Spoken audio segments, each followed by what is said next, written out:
Hello everyone, welcome to only IAS. Date है आज की 24 जनवरी 2021 और स्वागत है आपका द संडे एडिटोरियल में। फटाफट से आज के आर्टिकल की तरफ बढ़ते हैं, बट उससे पहले अगर आपको इस प्रेजेंटेशन की पीडीएफ डाउनलोड करनी है तो आप हमारे Telegram channel only IAS nothing else को ज्वाइन कर सकते हो। वहाँ पर आपके एग्जाम से रिलेटेड बहुत सारे मटेरियल्स हम देते हैं, जिसके बेसिस पर आपका एग्जाम थोड़ा ईजी हो सकता है, मतलब उसकी प्रिपरेशन ईजी हो सकती है। फिलहाल हर सप्ताह की तरह इस वीक में भी जो आज के आर्टिकल्स हैं वो उतने इम्पॉर्टेंट नहीं हैं साइंस एंड टेक्नोलॉजी के, और हर सप्ताह के कंपैरिजन में इस बार बहुत ज़्यादा आर्टिकल साइंस एंड टेक्नोलॉजी से है भी नहीं। उनमें से एक आर्टिकल है इम्पॉर्टेंट, जिसको आज हम पीआईबी के अंदर से इंक्लूड करेंगे। ये है यूवी ब्राइट स्टार्स के बारे में। हम पूरे स्टार इवोल्यूशन के बारे में ही पढ़ लेंगे इस आर्टिकल के थ्रू। आज के न्यूज़पेपर की बात करते हैं तो हर सप्ताह की तरह इस बार भी इन्होंने कोविड वैक्सीन से रिलेटेड एक बड़ा सा आर्टिकल दिया है, जो कि हमारे एग्जाम पॉइंट ऑफ व्यू से इंपॉर्टेंट नहीं है। इसमें केवल इतना बताया गया है कि भाई लोग जितने हेल्थ वर्कर्स थे या फिर प्राइमरी वर्कर्स थे जिनको कोविड वैक्सीन के लिए हम लोग प्रेफरेंस दे रहे थे कि आप लोग पहले आओ वैक्सीन लगवाओ, लेकिन उनके अंदर उतना उत्साह उमंग ऐसा देखने को नहीं मिल रहा है। उसके पीछे ये मेजर दो रीजंस को गिनाते हैं।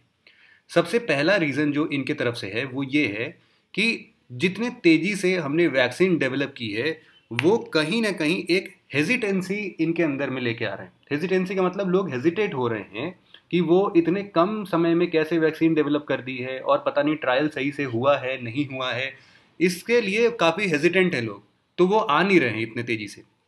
दूसरा, यहाँ पर एक एप्लीकेशन डेवलप करने की बात की गई थी कोविन के नाम से। कोविन एक ऐसा एप्लीकेशन है जिसमें रियल टाइम सिचुएशंस पर हम लोग अपडेट करते रहेंगे कि कितने लोग को वैक्सीन लग गई है, हमारे वैक्सीन कितनी बची है हमारे पास, और कितने लोग को लगा सकते हैं। ऐसी ऐसी बातें इसमें जो भी यहाँ पर वैक्सीन देते हैं उनके पास ये रहता है जो अपडेट करते हैं। बट इशू ये है कि मान लो कोविन में एक जगह पर, मान लो कर्नाटका, जहाँ पर इस टाइम पर सबसे लार्जेस्ट नंबर ऑफ लोगों को वैक्सीन लग चुकी है, इसके बाद कौन है? आंध्र प्रदेश है, और इसके बाद उड़ीसा। ऐसे और भी बहुत सारे स्टेट हैं। और फिलहाल आज के समय में हम जब ये आर्टिकल डिस्कस कर रहे हैं तो वहाँ पर 1 मिलियन से ज़्यादा लोगों को वैक्सीन लग चुकी है फर्स्ट फेज वाली। लेकिन यहाँ पर कोविन जो एप्लीकेशन है उसके साथ इशू ये है कि मान लो एक छोटा सा एरिया है कर्नाटका के अंदर, और यहाँ पर हमने इन्वाइट किया 10,000 लोगों को। अब उस 10,000 लोगों में से मान लो केवल और केवल 4,000 लोग ही पहुंचते हैं, तो बाकी की 6,000 वैक्सीन तो उस दिन वैसे ही रह गई। तो हम 6,000 वैक्सीन नहीं लगा पाते हैं उस दिन। ऐसा नहीं हो सकता है इस एप्लीकेशन के थ्रू शुरुआती दिनों में कि हम नेक्स्ट डे में जिन 10,000 लोगों को इन्वाइट किया है उसमें से 6,000 लोग को बुला के और एडजस्ट कर लें, जल्दी से लगा दें हम और जल्दी से वैक्सीन कर दें। तो ऐसे प्रॉब्लम्स का सामना करना पड़ रहा है। इसके अलावा एक बड़ा चैलेंज इसमें लिखा हुआ है। बड़ा चैलेंज कुछ इस हिसाब से है कि अभी तो हम लोग केवल हेल्थ वर्कर्स और प्राइमरी वर्कर्स पर फोकस कर रहे हैं। इनका डेटा तो चलो कहीं ना कहीं हमारे पास, गवर्नमेंट के पास है, लेकिन तब क्या होगा जब हमारे पास जो कोमॉर्बिडिटीज़ वाले पेशेंट्स होते हैं, मतलब जिनको एक से ज़्यादा बीमारी है या फिर ज़्यादा बीमारियों से ग्रस्त हैं, उनका तो हमारे पास कोई डेटा ही नहीं है। जब डेटा ही नहीं है तो हम उनको इंक्लूड कैसे करेंगे? हमें कैसे पता चलेगा कि इन 10,000 लोगों की लिस्ट को आज वैक्सीन करनी है या 20,000 लोगों की लिस्ट को वैक्सीनेशन देना है? तो ये एक बड़ा इशू सामने आने वाला है आगे के दिनों में। हालांकि इन्होंने एक वॉक इन फैसिलिटी भी दे दिया है। वॉक इन का मतलब ये है कि आपको अगर नहीं भी बुलाया है तो भी आप चले जाओ, आप अपना आइडेंटिटी कार्ड दिखा दो और उसकी वजह से आपको उसी दिन वैक्सीन लगा दी जाएगी अगर आप उस पर्टिकुलर ग्रुप में आ रहे हो तो। लेकिन प्रॉब्लम ये है कि जितने भी लोग वैक्सीन दे रहे हैं उसको वॉक इन वाली फैसिलिटी की बहुत ज़्यादा समझ है नहीं या फिर नॉलेज नहीं है, अपडेटेड फॉर्म में उनको बताया नहीं गया है। तो ऐसे कुछ इश्यूज आ रहे हैं। हालांकि ये आर्टिकल उतना इंपॉर्टेंट नहीं था, बट स्टिल कुछ एक पॉइंट्स जो कि हम इससे एक्सट्रैक्ट कर सकते थे वो हमने कर दिया। अगला आर्टिकल यहाँ पर है जर्मन साइंटिस्ट जिन्होंने एक चूहे को जो कि पैरालाइज था उसको वापस से चला दिया 2-3 हफ्तों में। तो ये डेवलपमेंट कैसे हुआ है इसके बारे में हम एक बार समझ लेते हैं। बहुत सिंपल सा फंडा है। देखो क्या होता है कि इसमें पर्टिकुलरली इस केस में जो साइंटिस्ट थे उन्होंने क्या किया, एक डिज़ाइनर प्रोटीन बनाया। ठीक है, प्रोटीन बिल्कुल अपने हिसाब से डिज़ाइन किया और उसको चूहे के ब्रेन में इंजेक्ट कर दिया।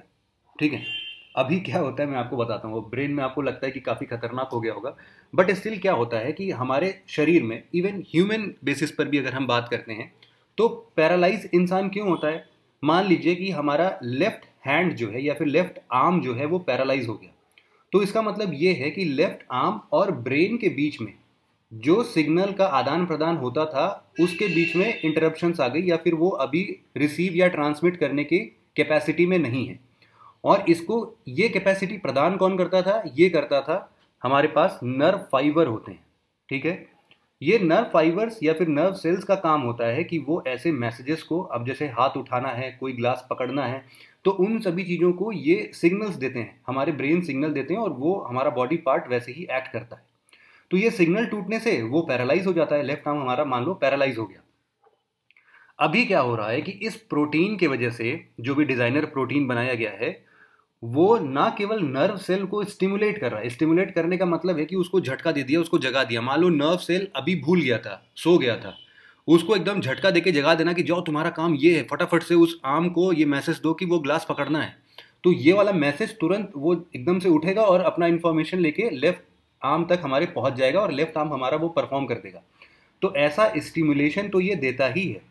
साथ ही साथ ये जो आगे मैसेज फॉरवर्ड करने वाली बात है ना, कि आप मैसेज लेके जाओ और वहां तक पहुंचा दो, तो ये भी इससे पॉसिबल हो रहा है, ठीक है। तो बस यही बताया गया है कि जो डिजाइनर प्रोटीन है ना, वो ना केवल ऐसे नर्व सेल्स को स्टिमुलेट कर रहा है बल्कि इंफॉर्मेशन आगे ले जाने पर भी मदद कर रहा है। तो इसके चलते क्या हुआ, जो चूहा अभी तक पैरालाइज था वो चलने लगा। सिंपल सी बात थी, बस इतना ही था इसमें। दूसरा, यहां पर तीसरा जो आर्टिकल है, सॉरी, ये है फ्लैश ड्रॉट्स के बारे में, जो बताया जा रहा है कि भाई इस सेंचुरी के अंत तक आते आते ना बहुत सारे फ्लैश ड्रॉट्स आ सकते हैं। तो इस पूरे आर्टिकल में हमारे लिए कुछ खास इंपॉर्टेंट नहीं है, बस इतना समझ लेना इंपॉर्टेंट है कि आखिरकार फ्लैश ड्रॉट्स क्या होते हैं। देखो, नॉर्मली जो ड्रॉट्स हमारे यहाँ होता है, सूखा पड़ता है, उसमें जो एक समय सीमा है वो बताई जाती है कि लगभग लगभग 1 महीने 2 महीने लग जाते हैं उस ड्रॉट को अच्छे तरीके से समझने में या फिर आने में। लेकिन जो फ्लैश ड्रॉट्स होते हैं ना, वो बहुत तेजी से आते हैं, वो 1 हफ्ते 2 हफ्ते में फ्लैश ड्रॉट्स आ सकता है हमारे पास। तो उन सभी चीज़ों को अगर हम लोग पढ़ते हैं तो सिंपल सा एक डिफरेंस क्रिएट कर सकते हैं कि भाई फ्लैश ड्रॉट जो है वो तुरंत आ जाता है। इसके पीछे का रीज़न ये एंथ्रोपोजेनिक फैक्टर्स के लिए रिस्पॉन्सिबल बता रहे हैं। एंथ्रोपोजेनिक फैक्टर जैसे कि ग्रीन हाउस गैस एमिशन, इनका ये भी कहना है कि अगर हमने पेरिस एग्रीमेंट के अंदर जो ये एक टारगेट रखा है कि हमारा ग्लोबल वार्मिंग 2 डिग्री सेल्सियस से ज़्यादा नहीं होना चाहिए, अगर हम इसको भी अचीव कर लेते हैं तो भी फ्लैश ड्रॉट्स की होने की संभावनाएं काफ़ी कम हो सकती हैं। बट स्टिल हम सब जानते हैं कि ये हो पाना थोड़ा मुश्किल है अभी, बस इससे ज़्यादा और कुछ नहीं है इसमें। अगला आर्टिकल यहाँ पर स्नेक की एक नई स्पीशीज़ के बारे में है जिसको हम लोग क्रेट बोलते हैं, ठीक है। अभी क्या होता है, क्रेट ऐसे ना बहुत तरीके से होते हैं, जो रीजन में पाए जाते हैं वैसा कुछ नाम दे दिया जाता है। जैसे कि पाकिस्तान रीजन में पाए जाने वाला ये वाला सांप का स्पीसीज कहलाता है सिंध क्रेट। इसी तरीके से महाराष्ट्र रीजन में जो क्रेट पाए जाते हैं उनको बोलते हैं कॉमन क्रेट। और एक नई प्रजाति जो अभी मिली है उसका नाम रखा गया है रोम्यूलस। अभी रोम्यूलस के बारे में शायद आप लोगों में से कई लोग नहीं जानते होंगे। एक पर्सन है जिसका नाम है रोम्यूलस विट टेकर। जैसे बैटमैन सुपरमैन होते हैं ना, वैसे ही रोम्यूलस विट टेकर जो है ये स्नेक मैन ऑफ इंडिया हैं। ये एक हर्पेटोलॉजिस्ट हैं। हर्पेटोलॉजिस्ट मतलब जो सांप के ऊपर पढ़ाई करते हैं, रिसर्च करते हैं। तो ये रोम्यूलस विट टेकर के नाम के ऊपर इस नए क्रेट का नाम दिया गया है। मुद्दा ये है कि अभी तक ये जो रोम्यूलस क्रेट है इसको हम लोग ना कॉमन क्रेट जैसा ही समझते थे, हमें लगता था दोनों एक ही हैं।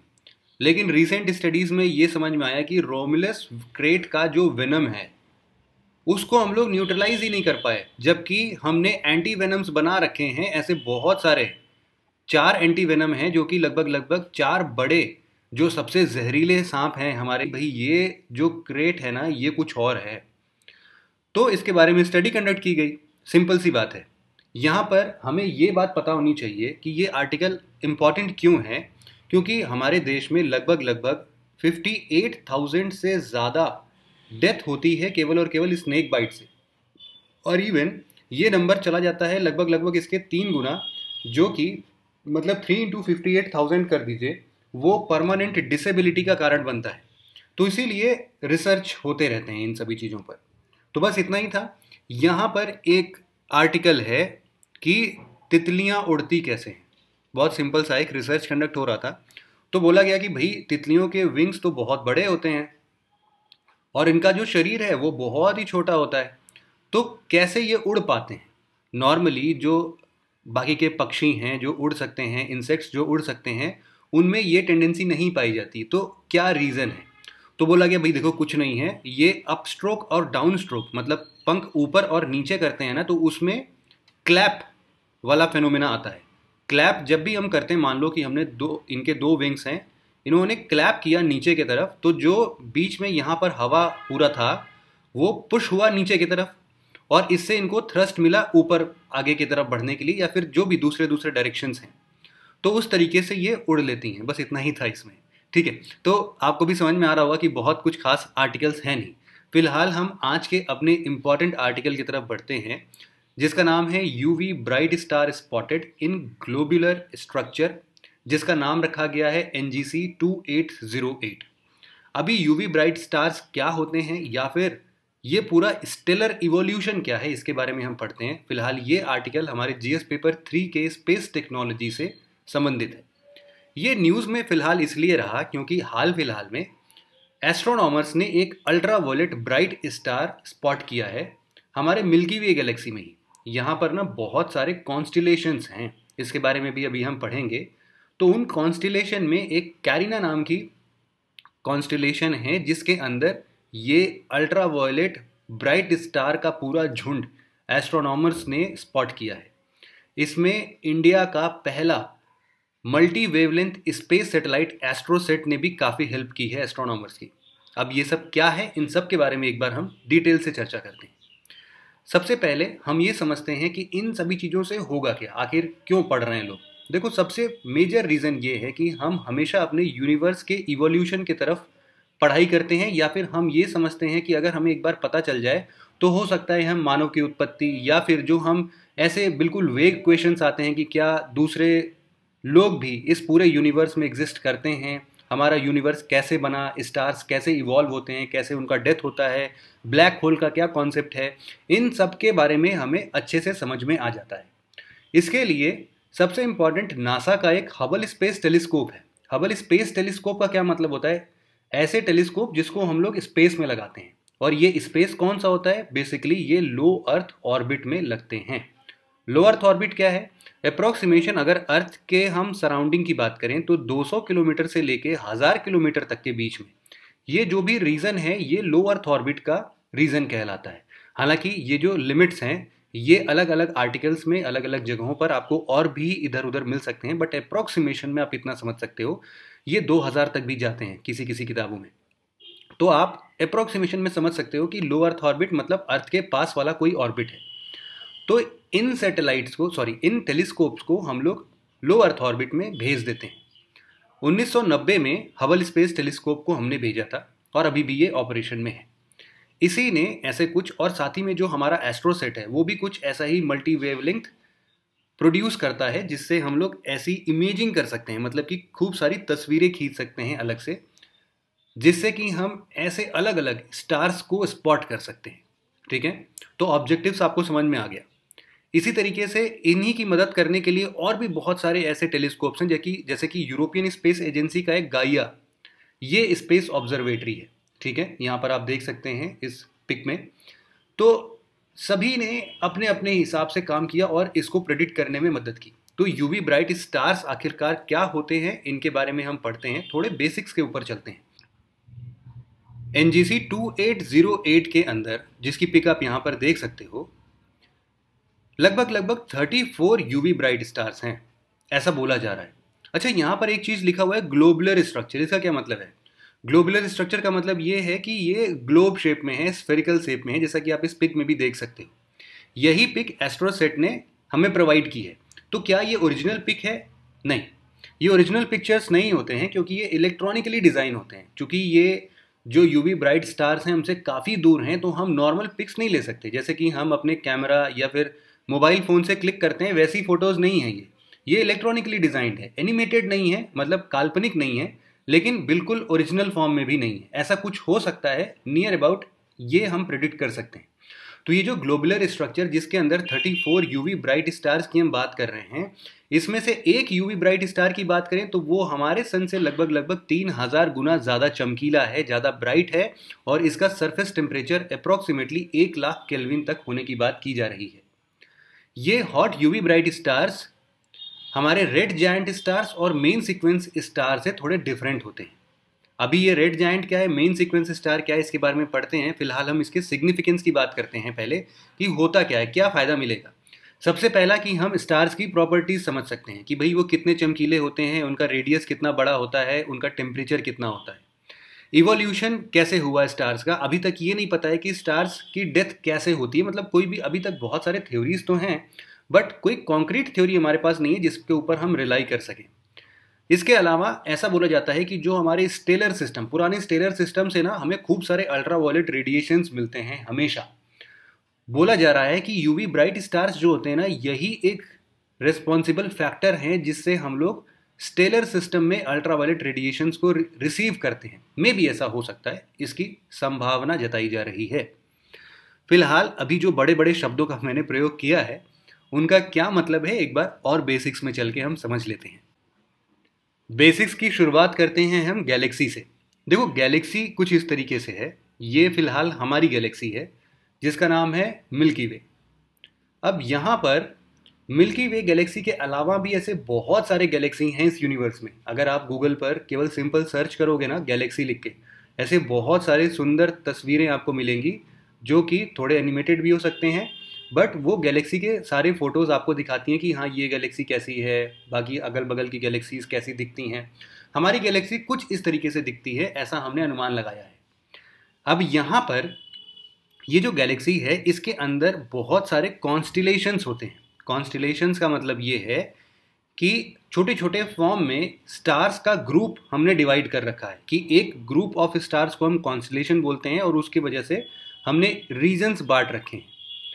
अब इसी में ऐसे ग्रुप ऑफ स्टार्स में अगर हम एक सिंगल स्टार की बात करते हैं तो उस स्टार के चारों तरफ घूमने वाले प्लैनेटरी सिस्टम्स को हम लोग बोलते हैं सोलर सिस्टम।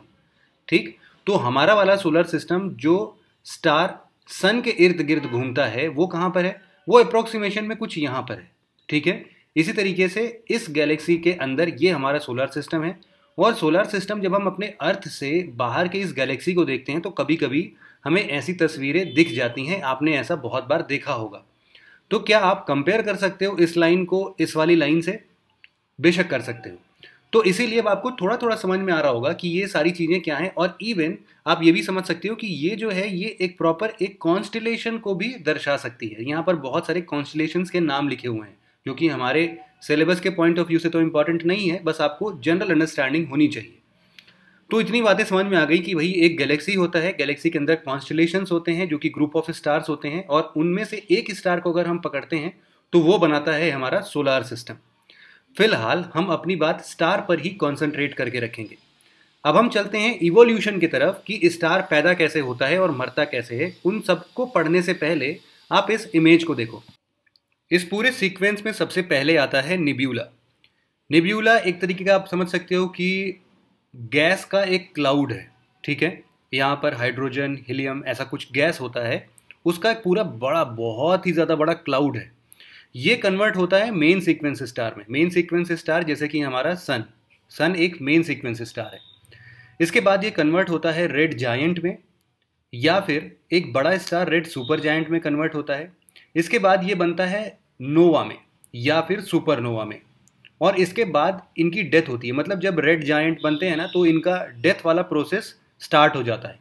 फिर रेड जायंट नोवा में चेंज होगा, नोवा वाइट ड्वार्फ में चेंज होगा, या फिर जब अगर कोई सुपरनोवा है तो ये सुपरनोवा एक बहुत ही बड़े मास स्टार में चेंज होता है जिसका नाम है न्यूट्रॉन स्टार, या फिर हम इसी को ब्लैक होल से भी डिनोट करते हैं अगर ये वेरी हाई मास स्टार बन जाता है तो ये पूरा सीक्वेंस है कि कैसे स्टार पैदा होता है और कैसे वो मर जाता है। इन सब के बारे में एक बार थोड़ा सा चर्चा करते हैं। फॉर एग्जाम्पल सबसे पहले हम लेते हैं नेब्यूला। तो आप यहाँ पर देख सकते हो कि नेब्यूला क्या है, हाइड्रोजन या हीलियम का एक गैस का क्लाउड है जिसमें डस्ट होता है पूरे स्पेस में, और यही बर्थ प्लेसेस कहलाते हैं स्टार के लिए। इसके बाद आते हैं main sequence star. Main sequence star क्या होते हैं कि मान लो यही हीलियम और हाइड्रोजन के जो एटम्स हैं वो फ्यूज होने लगते हैं इस हिसाब से कि हाइड्रोजन के एटम्स हीलियम बनाने लगे। मतलब कि यहाँ पर अगर न्यूक्लियर रिएक्शन होने लगे और यहाँ पर न्यूक्लियर फ्यूजन होना स्टार्ट हो जाता है तो हम इसी को मेन सीक्वेंस स्टार बुलाते हैं। जितने भी स्टार्स हैं अभी तक उसमें से most of the stars approximately 90% of the star जो है वो मेन सीक्वेंस स्टार में ही काउंट होते हैं। यहाँ पर सन हमारा मेन सीक्वेंस स्टार है और इसके बाद ही इनके मरने की प्रथा या फिर डेथ के तरफ ये लोग प्रोसीड करते हैं। यहाँ पर एक बेसिक सा क्वेश्चन हमारे दिमाग में आ सकता है कि क्या ये हाइड्रोजन से हीलियम में कन्वर्ट होने वाला ये फ्यूजन रिएक्शन क्या इनडेफिनिट टाइम तक चलता ही रहेगा क्या? नहीं, ऐसा बिल्कुल भी नहीं है। इसका एक लिमिट है। मतलब हो सकता है मिलियंस ऑफ ईयर्स लगें, बिलियंस ऑफ ईयर्स लगें, लेकिन इसका एक लिमिट है कि ये फ्यूजन रिएक्शन इनडेफिनिट टाइम तक नहीं हो सकते हैं। तो क्या होगा कि धीरे धीरे यहाँ पर ये जो हाइड्रोजन एज ए फ्यूल को यूज़ करता है ये स्टार वो कम होने लगेगा और जो हमारा मेन सीक्वेंस स्टार है ये बूढ़ा होने लगेगा। और बूढ़ा होने के बाद क्या बनेगा? Red dwarf. हमारे सन के सबसे पास वाला जो रेड ड्वार्फ है उसको बोलते हैं प्रोक्सिमा सेंचुरी। इस रेड ड्वार्फ की जो ब्राइटनेस है वो बहुत कम होती है, लगभग 1000 गुना कम हो जाती है हमारे मेन सीक्वेंस स्टार से। इसके बाद क्या होगा? रेड ड्वार्फ, यहाँ पर आप पिक में देख भी सकते हैं कि यहाँ पर रिएक्शन काफ़ी कम है, लेकिन धीरे धीरे ये रिएक्शन कम होने की जो संभावना है ये और धीरे धीरे कम होती जाती है और यहाँ पर ये स्वेल अप हो जाता है। स्वेल अप होके बनता है ये रेड जायंट। ये जो रेड जायंट है ना ये लगभग हमारे मेन सीक्वेंस स्टार से 10 से 100 गुना बड़ा हो जाता है और यहाँ पर रिएक्शंस बहुत कम हो जाते हैं और ब्राइटनेस जो है ना वो भी काफ़ी कम हो जाती है। अब ये एक लेटर स्टेज ऑफ इवोल्यूशन है।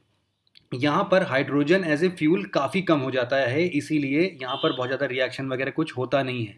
अगर यही रेड जायंट काफ़ी बड़ा हो तो उसको हम लोग बोलते हैं रेड सुपर जायंट। अब ये अपने बिल्कुल आखिरी स्टेज में है, मतलब कि अब मरा कि तब मरा वाली स्थिति में है।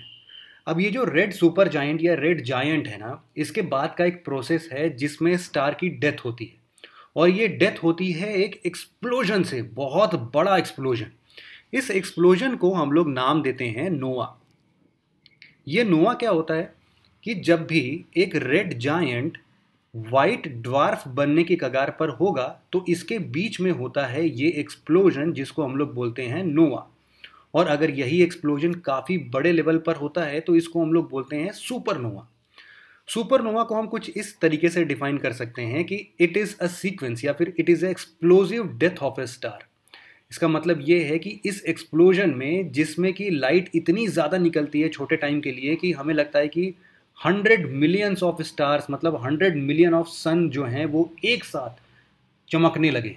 तो अब सोचो कितना ज़्यादा ये लाइट एमिट करते होंगे और इसी टाइम पर जो इनका ल्यूमिनस बर्स्ट है, मतलब कि जो ये फूटे हैं बहुत तेज़ी से एक्सप्लोड हुए हैं, उनसे जो स्टार का मटेरियल है ना वो बहुत स्पीड से हमें एक शॉक वेव देता है। और आपको पता होना चाहिए यही शॉक वेव्स जो है हम लोग परसीव करते हैं, क्योंकि ये लोग बहुत सारे लाइट ईयर्स पहले होते हैं। ऐसा भी हो सकता है कि मान लो हमसे ये 1000 लाइट ईयर्स दूर हों, ठीक है, तो एक्सप्लोजन 1000 साल पहले हुआ होगा, हमें अब रिसीव होता है, तो पता नहीं कब का वो एक्सप्लोजन हो गया होगा, लेकिन 1000 साल बाद अब हमें मिला है। ऐसे सुपर वेव्स को हम लोग या शॉक वेव को हम लोग ट्रैक करते हैं। इसके लिए आप सब ने खूब सारे ऑब्जर्वेटरीज भी सुने होंगे।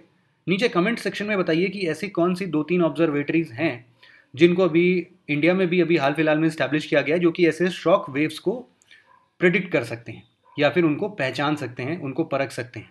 तो अभी यहाँ पर एक बहुत इंपॉर्टेंट बात होने वाली है। वो बात ये है कि अगर ये शॉक वेव्स जनरेट करते हैं, मतलब कि अब ये एक्सप्लोड हुए हैं, तो ये जो स्टार का मटेरियल्स है ना ये वापस से एक डस्ट पार्टिकल में कन्वर्ट होता है। इस डस्ट पार्टिकल को हम लोग क्या कहते हैं? इस डस्ट पार्टिकल को हम लोग कहते हैं प्लैनेटरी नेब्यूला। और कहीं ना कहीं यही एक ऐसा नेब्यूला है जो कि एक स्टार के जन्म का कारण बन सकता है। मतलब कि जब ये एक्सप्लोजन होता है ना वहीं से नए स्टार के पैदा होने का भी सीक्वेंस स्टार्ट हो जाता है इस नेब्यूला के थ्रू। ठीक है, इतनी बात समझ में आ गई। अब हम सबसे आखिरी स्टेज में चलते हैं। जब ये एक्सप्लोजन हो गया तो बनेगा हमारा वाइट ड्वार्फ। व्हाइट ड्वार्फ एक प्रकार का हॉट स्टार है जिसकी डेंसिटी बहुत ज़्यादा होती है और ये छोटा साइज का होता है। ठीक है, छोटा होगा, एक्सप्लोजन हो गया, सारी डेंसिटी कॉन्सेंट्रेट हो गई एक पॉइंट पर। यहाँ पर आप बोल सकते हो कि ये है व्हाइट ड्वार्फ। लेकिन अगर मानो सुपरनोवा जब बर्स्ट होगा तो सुपरनोवा के बाद हमें दो चीज़ें मिलती हैं। एक होता है हमारा न्यूट्रॉन स्टार और एक होता है हमारा ब्लैक होल। ब्लैक होल अपने आप में एक बहुत बड़ा चैप्टर है, इसके बारे में हम फिर कभी डिस्कशन कर लेंगे।